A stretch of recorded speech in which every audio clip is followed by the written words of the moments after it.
अभी 2-3 दिन पहले गुजरात का बजट आया। बजट से लोगों को बहुत उम्मीद होती है और खास करके आम आदमी को बहुत उम्मीद होती है।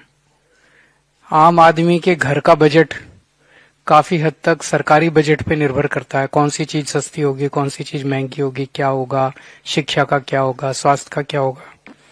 पर बड़े दुख के साथ कहना पड़ रहा है, इस पूरे बजट को हम लोगों ने, हमारी पूरी पार्टी के सीनियर लीडर्स ने स्टडी किया और इस पूरे बजट में आम लोगों के लिए कुछ भी नहीं है। ना शिक्षा के लिए कुछ है, ना स्वास्थ्य के लिए कुछ है, ना सड़कों के लिए कुछ है, ना किसानों के लिए कुछ है, ना व्यापारियों के लिए कुछ है, ना महिलाओं के लिए कुछ है, ना बेरोजगारों के लिए, किसी भी समाज के तबके के लिए कुछ भी नहीं है।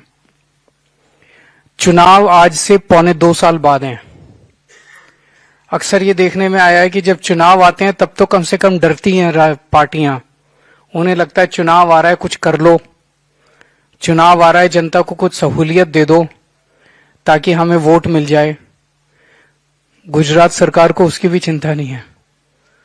तो जैसे अभी मान साहब ने इतनी सारी बातें कही, गुजरात में 30 साल से बीजेपी की सरकार है। 30 साल से बीजेपी की सरकार है।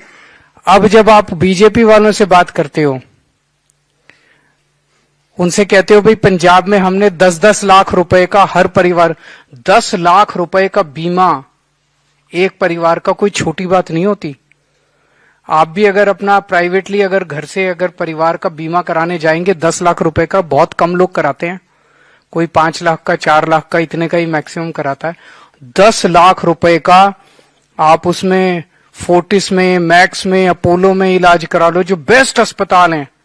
वहां पे एक गरीब मजदूर, गरीब किसान जाके 10 लाख रुपए तक का अपने परिवार का इलाज करा सकता है। मैं समझता हूं 75 साल में भारत के इतिहास में कब हुआ था ये? कभी नहीं हुआ। हमने करके दिखाया पंजाब में। 4 साल से सरकार है बस पंजाब में, यहां तो 30 साल से है इनकी सरकार। तो अगर हम पंजाब में कर सकते हैं तो यहां ये बीजेपी वाले क्यों नहीं कर रहे? तो मैंने एक बीजेपी वाले से पूछा, मैंने कहा भाई तुम क्यों नहीं कर रहे? अब तो हमने करके दिखा दिया, तुम भी करो। 2 साल बाद चुनाव में तुम कुछ करोगे तभी तो वोट मिलेंगे तुम्हें। कहता हमें करने की जरूरत ही नहीं है। मैंने कहा क्यों नहीं जरूरत है? कहता जनता जाएगी कहां, गुजरात के लोग कहां जाएंगे, हमें ही वोट देंगे। इतना घमंड, इतना गुरूर। उनको पता है गुजरात की जो जनता देख रही है, कांग्रेस वाले इनकी जेब में है। गुजरात की जनता कांग्रेस से नफरत करती है। गुजरात की जनता कांग्रेस को वोट नहीं देना चाहती। तो बीजेपी को यह अहंकार हो गया, हमें कुछ करने की जरूरत ही नहीं है। पूरा का पूरा बजट केवल लूटने के लिए रखा जाता है असेंबली में। ये भी लूट लो, ये भी लूट लो, ये भी।